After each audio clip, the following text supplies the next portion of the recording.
Masih bersama kami dari kawasan BICC Nusa Dua Bali, saudara. Seperti sebelum jeda tadi kami informasikan bahwa selain G20 akan ada gelaran puncak Business 20 atau B20 yang akan digelar pada tanggal 13 sampai 14 November 2022. Nah, B20 ini sebenarnya adalah jalur komunikasi resmi di bawah G20, tapi di jalur Sherpa. Jadi kalau G20 kan ada dua jalur keuangan dan jalur Sherpa. Nah, B20 ini ada di jalur Sherpa. Salah satu isu yang banyak dibahas selama setahun terakhir ini adalah soal transisi energi, saudara. Kalau kita bicara soal energi, ini pasti tentu nggak jauh-jauh dari pelaku industrinya, yaitu pelaku industri di bidang energi. Nah, pagi ini saya akan berbincang lebih detail lagi bersama CEO Pertamina Power Indonesia, Danif Danusaputra, yang sudah bergabung pagi ini di BICC Nusa Dua Bali. Pak Danif, terima kasih. Sibuk sekali, tapi bisa bergabung ngobrol-ngobrol sama kami hari ini. Terima kasih atas undangannya terhadap saya. Ini sudah 1 tahun kan bekerja, lumayan panjang, lumayan banyak juga Pak yang dilakukan, terutama soal transisi energi. Apa aja Pak yang udah dilakukan? Ya, jadi di B20 ini ada task force untuk Energy Sustainability and Climate, yang dimana Direktur Utama Pertamina Ibu Nike Widiawati sebagai chairwoman sudah mengadakan beberapa pertemuan dan sudah ada 3 rekomendasi dari beberapa pertemuan tersebut. Jadi rekomendasi yang pertama adalah untuk mempercepat transisi energi into energi baru dan terbarukan. Kemudian untuk mengurangi intensitas energi karbon melalui berbagai jalur. Yang kedua adalah meningkatkan kerjasama global untuk meningkatkan transisi yang adil, teratur, dan terjangkau menuju penggunaan energi berkelanjutan. Dan yang terakhir adalah meningkatkan kerjasama global juga, meningkatkan akses ke tingkat konsumen dan kemampuan mengkonsumsi energi modern yang bersih. Ada 3 dan salah satunya adalah meningkatkan kerjasama, terutama dengan perusahaan-perusahaan asing tadi, Pak.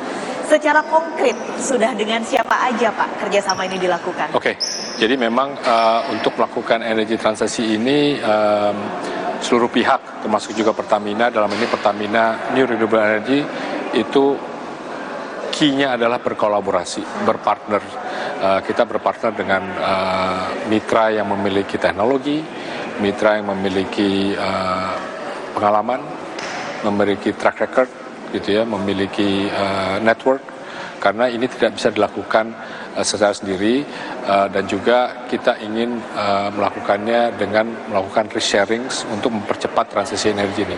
Secara konkret, Pertamina New Renewable Energy sudah melakukan kerjasama on different level. Hari ini saya tanda tangan dengan Keppel Infrastruktur, juga dengan Chevron, kerjasama dengan Schlumberger. Kita akan menandatangani kerjasama juga dengan tidak hanya perusahaan regional atau global, juga dengan perusahaan seperti Krakatau Steel dan juga perusahaan lokal lainnya yang memang berpartisipasi dalam energi transisi ini.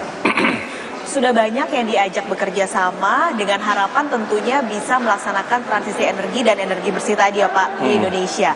Nah, tapi kalau secara umum Pak, itu mungkin tadi Pertamina yang lakukan, tapi secara umum yang G20 berkomitmen lalu juga selama 1 tahun terakhir ini untuk mengawal transisi energi dan energi bersih Pak, apa saja yang kedepannya akan dilakukan? Karena harapannya supaya tidak berhenti di B20 tahun ini saja, begitu kan Pak? Ya, betul sekali Mbak. Jadi memang ini merupakan komitmen dari B20 untuk melakukan energi transisi yang fair dan just ya. Jadi adil dan berkelanjutan. Jadi dalam hal ini banyak sekali ini merupakan energi transisi ini merupakan suatu kesempatan, opportunities untuk melakukan new business. Dalam hal ini new business adalah bentuk green businesses.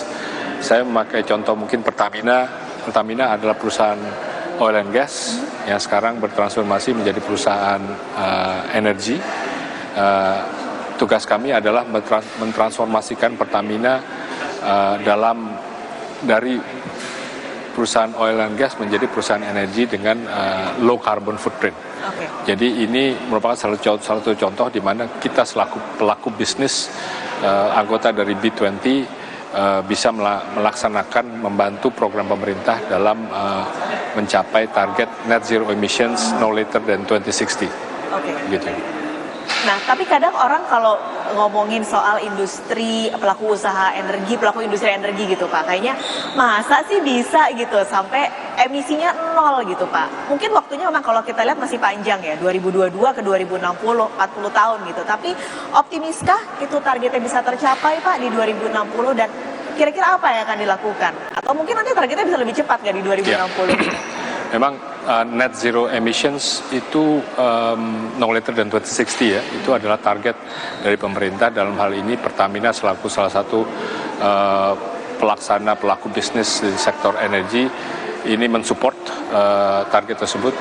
Bukan target yang mudah gitu ya, tapi kita yakin bahwa ini akan tercapai no later than 2060.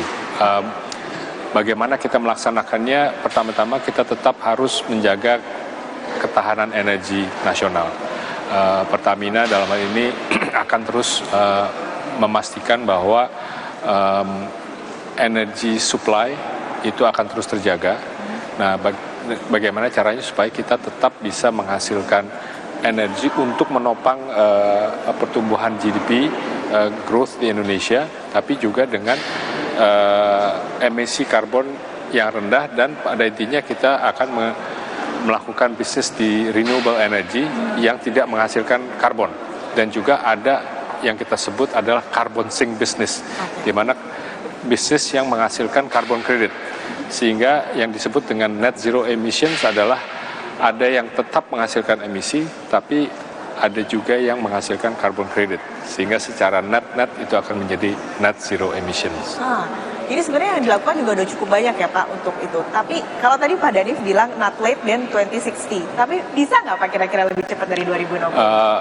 Bisa, tapi harus dengan beberapa catatan bahwa ini harus dilakukan dengan kolaborasi, dengan partisipasi dari seluruh komponen yang ada.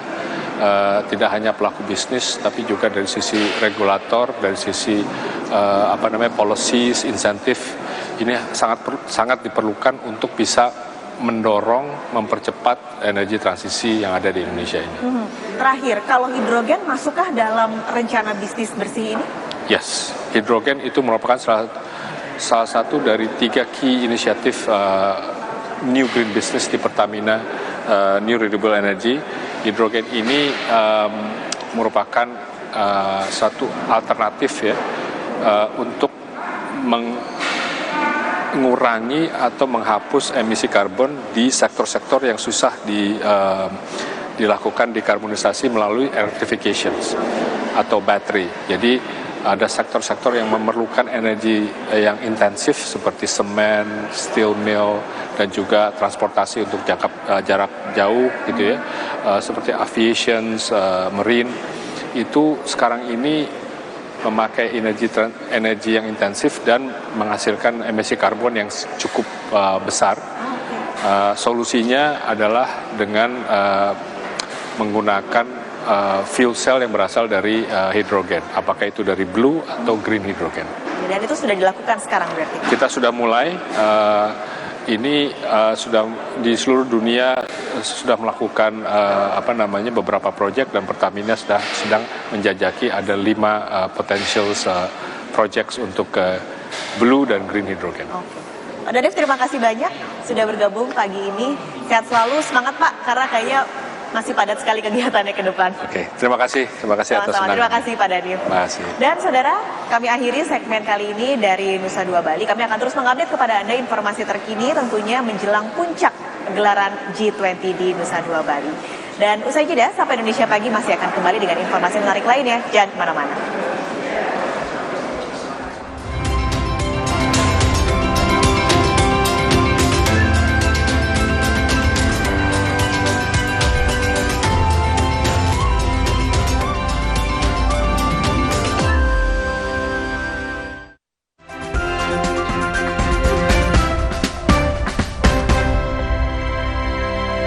Dia hadir di tengah kasus-kasus panas tanah air, menelisik butir demi butir fakta. Tanpa ada surat tugas memilih CCTV untuk diambil. Mengupas lapis demi lapis kejanggalan yang mengusik rasa keadilan. Demi satu tujuan, mengungkap